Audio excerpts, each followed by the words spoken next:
Por onde começar a escrever o TCC? Comece organizando o seu TCC, dando a ele uma estrutura. Ah, mas professor, eu estou muito verde para dar uma estrutura, estou no início. Peraí, calma. Se você já definiu seu tema e já formulou o seu problema, já definiu o seu problema, não é tão difícil, não. Agora, obviamente já leu pelo menos uns 15 artigos ou 15 referências bibliográficas, não é tão difícil começar a definir uma estrutura do seu TCC. Uma estrutura do seu TCC não é nada mais do que um sumário, e um sumário acaba se tornando um roteiro. Tá? Estou mostrando este exemplo baseado no exemplo que eu dei na aula de fichamento. Esse exemplo já começa com algumas coisas que são obrigatórias, né? Introdução, fundamentação teórica e conclusões. São obrigatórias? Sim, claro que sim. Agora, meu trabalho é experimental. Então tem procedimento experimental, metodologia experimental. Eu vou ter resultados e vou ter que discuti-los. Então já tenho outro capítulo, resultados de discussão. Ok. Esses capítulos, e em alguns casos, por exemplo, na modelagem, em outros que são mais teóricos, pode vir a mudar? Sim, pode vir a mudar. Essa parte é muito com o aluno e orientador. Precisa-se do feedback, né? Ajude. Vamos construir mais ou menos estrutura. Agora, depois dos capítulos, vem os tópicos, né? E no caso da fundamentação teórica, eu mostrei que os tópicos nascem muito da definição precisa do tema de pesquisa, né? E o Leonardo fez uma pergunta, mas se na frente eu encontrar que um tópico pode ser relevante, posso colocar depois? Claro que pode. Se na hora de escrever eu vejo que fichamento, não tenho grande coisa, não consegui fazer um fichamento muito sobre constante viscosa inercial. Posso tirar esse tópico? Também pode tirar esse tópico, isso está aberto, mas precisamos de um ponto de partida. Porque o que depois vai se fazer é preencher esses assuntos. Tá? Mas esses assuntos também, esses tópicos ou subseções, não são colocadas aleatoriamente, sem critério, né? Vou estudar sobre, sei lá, por exemplo, zeólitas para a dessalinização da água salgada. Tá? Zeólitas, beleza. Aí eu vou colocar assuntos sobre que não tenha nada a ver, né? Por exemplo, propriedades físicas da água, estados da matéria da água. Bom, isso é absurdo, estou assim achando, porque eu vou falar da água, então acho que é importante falar que a água está no estado gasoso, líquido e sólido. Não faz isso partiu de uma ideia meio assim vaga, né? Não definida. Não faz sentido. Você vai lidar com água líquida. Para que você colocar os estados físicos da água? Ou aspectos como a termodinâmica da água. Também não, porque, mas isso é uma coisa que eu vi em termodinâmica e aí tem o diagrama de fases da água. Não, mas não está relacionado com o seu assunto. Então, tem que ter um critério para estas subseções? Sim. Para esses tópicos, claro que sim. Tem que ter um critério para essas subseções e esses tópicos, sim. Procedimento experimental, essa parte é muito auxiliada pelo orientador.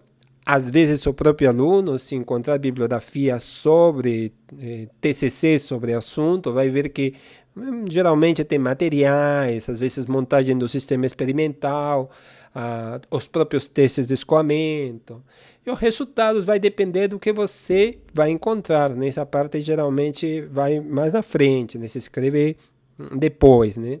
E aí tem que ter muito assim, o auxílio do orientador. Sem isso não é possível. E conclusões, que é um capítulo obrigatório, né?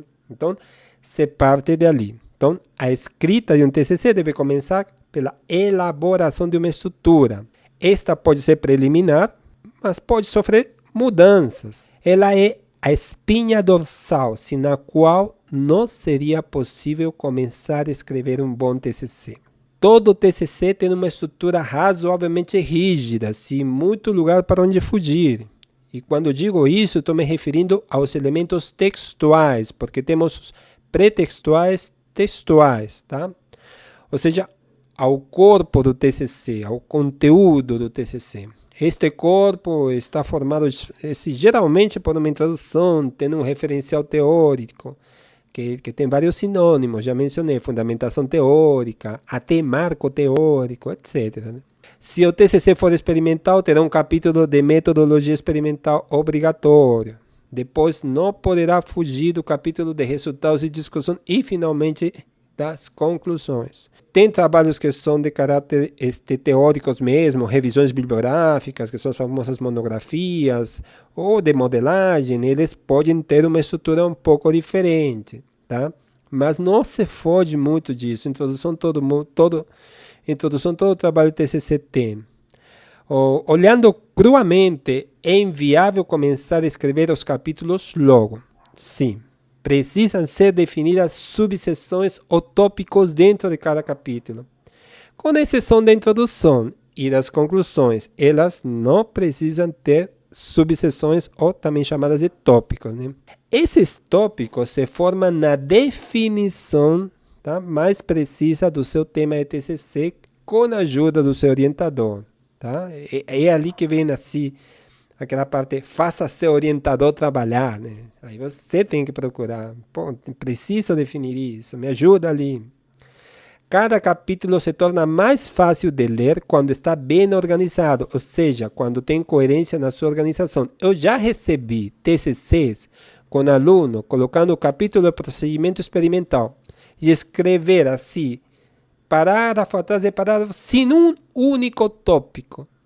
Sem um único tópico. Nem de materiais, nem de processo, nada. E era um trabalho totalmente experimental. Sem um único tópico. Eu falei, tem que dividir isso em tópicos. Isso facilita, isso dá elegância ao trabalho, isso dá coerência, permite entender melhor o trabalho. Entendeu? Aí passou de materiais, em tópico para explicar como foi feito, como foi montado.